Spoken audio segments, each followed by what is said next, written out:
Hey, what's up, guys? Alright, so May is almost over. We're going into June, which means we're going to begin the next chapter of Attack on Titan very soon. Chapter 118 should be dropping within like the next 2 weeks, which means we're finally going to be able to continue from the hypeness of this month's chapter, where we left off with basically Eren and Zeke, the Jaeger brothers finally reuniting, and seemingly they're going to be teaming up against the entire Marlesian military. And then he threw the possibility that Armin might somehow get out of his jail cell and he throw in the Colossal Titan on top of that. And plus the Car Titan has that giant Titan killing weapon. Like next month's chapter should just be nothing but action-packed sequences. And I'm actually really excited to see how the Jaeger Brothers get out of their situation. So yeah, like I said, we are all expecting a lot of great action from next month's chapter when we get to see everybody fighting off. But for me, the most exciting part of next month's chapter is the possibility that we might finally be getting the revelation of exactly what is going on in Eren's mind. Because, like, alright, if you've been watching my Attack on Titan chapter reviews for the past few chapters, you know that I have been very suspicious about whether or not Eren is actually on Zeke's side. If, like, he's actually going forward with his plan. Especially now that now that we had the revelation exactly what Zeke is planning to do with the whole euthanization of all Eldians, so that there can be no future generations, basically killing off the entire race. I am 110% sure that Eren is not on board with that because, like I said, nothing from Eren's past could lead him to that conclusion. And then on top of that, when we saw what happened at like in the middle of last chapter, when Eren, despite the fact that he had a chance to get away, decided to fight a battle that he wasn't sure he could win because of, like I said in that chapter review, because he wanted to protect his friends. Just goes to show that Eren's not exactly the villain that we've been building him up to be this entire arc. And that's actually kind of what I want to talk about in this video. Basically, go over like my hints and my clues and like my theory as to why I think Eren is actually doing everything he's doing and the reason why he's not actually the villain that we've all been kind of seeing him be for ever since we got into this whole 4-year time skip. All right, so first let's look at the whole euthanization plan. Because all right, the euthanization plan comes from the fact that Zeke and his mentor, through their own past experiences and through the lies that they were taught from Marley about how the Eldians basically used the Titans to take over the world, they basically they learned a lesson that all Eldians, through, like I said, through their own past experiences, are evil and they cause nothing but misery and strife. And because of that, they came to the conclusion that basically all Eldians had to be erased from existence. Like, they had to get rid of the entire race. And you know what? Even though I don't agree with the lesson they learned from that, I can understand where they're coming from with that idea. Like I said, the lesson they learned is the fact that Eldians cause nothing but pain and misery. And their experiences throughout life can kind of justify them learning that lesson. But when we look at Eren's stance, when we look at what Eren's been through throughout his entire life, just counting his own life, not even counting the memories that he gained from his father, but basically everything he's experienced up until this point, up until the 4-year time skip where he suddenly had a whole tonal shift and basically turned into the villain instead of being the hero. Nothing we can see can basically lead Eren to learning that same conclusion or learning that same kind of ideology that Eldians do nothing but cause pain and misery. And you know what? In fact, if we even look at the memories that he gained from his father, those memories right there alone should do nothing but bolster his hatred toward the Marlesians, because the Marlesians are the true cause. It's not just from his father's memories, but from his own experiences, are technically the true cause of all the pain and misery that he suffered throughout his entire life. So it doesn't really make any justifiable sense as a reason why Eren, through his own past experiences, through his own knowledge, would justify the whole euthanization plan. There's no reason why he would jump on board with that plan. Unless there's some kind of like hidden message or some hidden thing that Zeke told him when they were on Marley together and they met up that we don't know about yet, and that could actually be the reason why Eren decided to jump ship. And actually, that's another thing. That actually brings me up to my next point. So, the next reason why I say that there's no way that I can truly believe that Eren is on board with this whole euthanization plan, that he's not actually just playing Zeke this entire time, is because of the fact that we know, alright, so we know that in order for Eren to activate his Founding Titan abilities, he has to come in physical contact with someone of royal blood. We've seen this experience happen before. The first time Eren used his Titan abilities, he touched the hand of Zeke's mom, who was in Titan form, attacking him in Mikasa.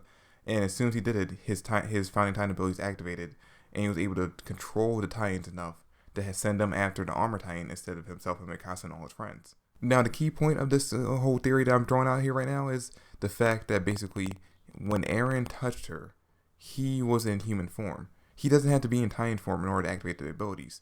So my main question here and my main theory is, If Eren just has to be in human form and touch somebody of royal blood, why, when he was on Marley for all those months, when we see the fact that him and Zeke did meet up in secret, if their plan was to euthanize all Eldians, why didn't they do it at any point during that time? Why go through all this stuff? Why to go through the invasion? Why go through this whole secret plan of tricking everyone to thinking that Zeke is working with them and only to basically revolt against the Paradise Island military and government and take it over?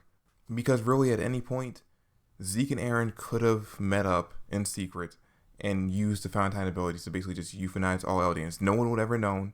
The plan would have worked off without a hitch, and nothing would have happened. The invasion wouldn't have had to happen.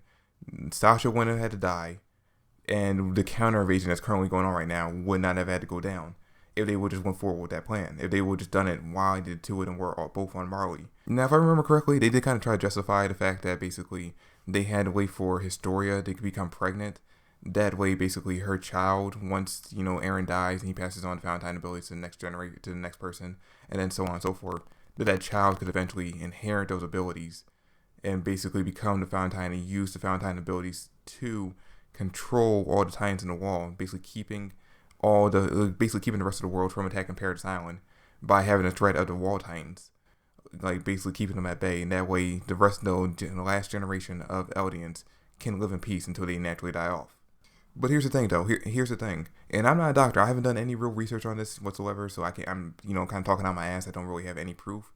But from what I understand, if you euthanize someone, if their whole plan of euthanizing someone, basically just keeps them from breeding.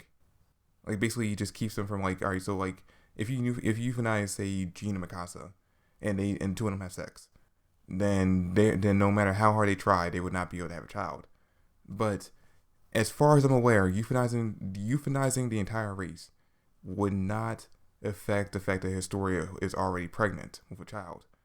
And since they had Yelena spying on Historia and spying on everything else going back on Paradise Island and reporting back to them while they were both on Marley, there is no reason why, once Historia was known to be pregnant and when she was very visibly pregnant, which she was, as we know, he was on Marley for months.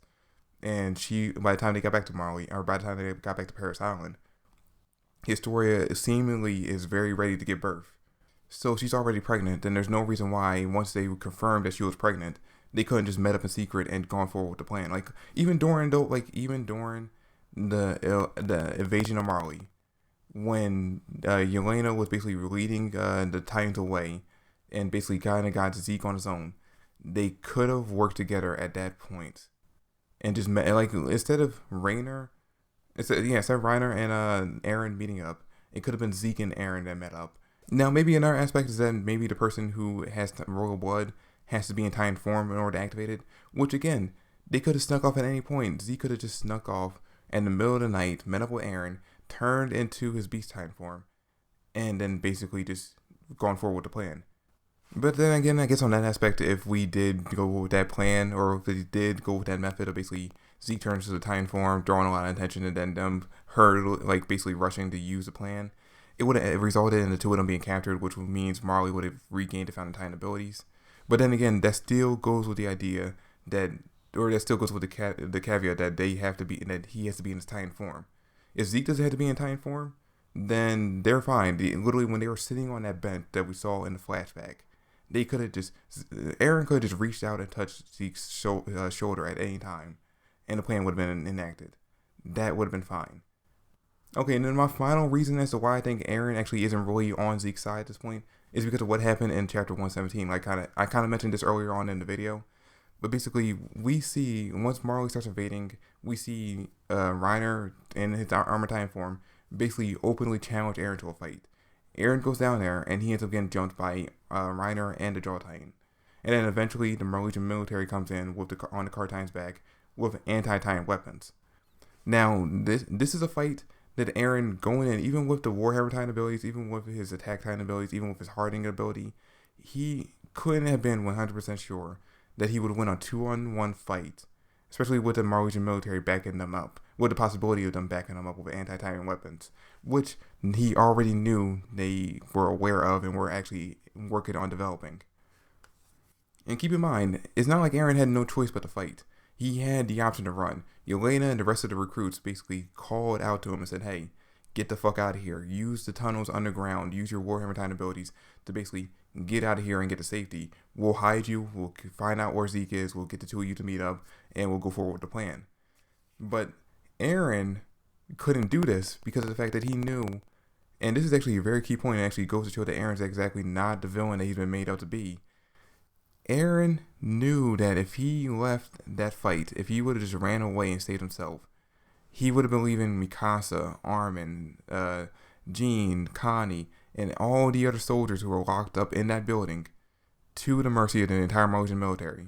And you know what? At the very least, because of the fact that Armin has the Colossal Titan abilities, which they stole from the Norwegian military, at the very least, Armin would have been killed. And that kind of just goes right there to show that Eren's not exactly the heartless kind of asshole that we've been kind of seeing him be, especially in that, I want to say chapter 113, where we saw him, Armin, and Mikasa meet up, and he basically told the two of them that he doesn't care about them, and he's not really their friends, and basically that he hates them. Basically, all the bullshit that he was saying in that chapter kind of gets disproven by the fact that he willingly went into a fight that he wasn't sure he could win in order to protect them. And you know what? We kind of got hints here and there showing that Eren exactly isn't really the villain they've been made out to be, because of the fact that like that one flashback that we got from like when Connie, Mikasa, Armin, and Jean were talking to each other and basically trying to figure out what they're going to do with Eren because of the way he's acting now and the fact that he doesn't seemingly care about Sasha's death. And when we saw in that flashback, when the topic came up of basically who's going to inherit Eren's Titan ability since his time as a Titan shifter has come to an end, when everyone else was trying to basically say, hey, I'll become the one to inherit, I'll take on this burden, I'll take on this curse, Eren refused to let any of them take it on because he didn't want them to suffer through this. He basically said that in fact, I think an exact quote from him during the chapter is that he wants the people he cares about to live long, happy lives. And you know, I'm pretty sure that flashback was there to basically show us the vast contrast between Eren's character from during that period to where he is now. But I also think that flashback and the other flashbacks we got where basically we see Eren fighting tooth and nail against the plans to basically use his story as a tool, and basically all the other plans that they're using that kind of just put his friends in danger, was basically put there to remind us, hey, Eren's not Eren wasn't always an asshole. Like, just basically to remind us or get the idea in our head that basically Eren might have some kind of ulterior motives and the reason why he's acting the way he is. But yeah, guys, that's pretty much all the reasons why I think Eren exactly isn't on, like, he's not 100% on board with this whole euthanization plan. I don't think Eren is actually going to go forward with it. I'm 110% certain that maybe not in chapter 117, but chapter 118, 119, whatever chapter we finally get Eren and Zeke going forward or starting up with actually getting to the end of their plan, I'm sure Eren's going to use his Fountain abilities to betray Zeke, or not even fully betray him, but basically do something that he's not expecting Zeke's not expecting him to do. Like, basically, he's not going to go forward with the euthanization plan. I think Eren's real plan, and this is just me spitballing a random idea, I think Eren's real plan is to use his powers to somehow rid the world of Titans. Now, I don't know exactly how that would work, and if that's even possible, but I think that actually is his plan, basically just to get rid of the Titan powers in general. I think that is his plan. Although, if he does that, we have to find the only way that would work out, and I don't exactly know why he would think this, but the only way that would work out is if he can find some way to get the Norwegian military to back Paradise Island up.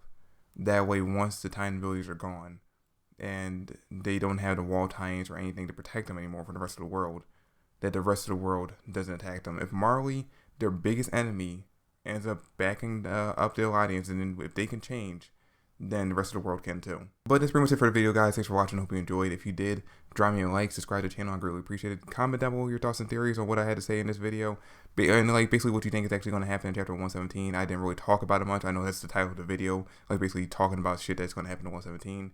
But basically, let me know in the comment section down below what you think is going to happen or not 117, 118 in the next chapter. But that's it for the video, guys. Thanks for watching. Follow me on Twitter at Manga Archives, and I'll catch you guys later. Peace.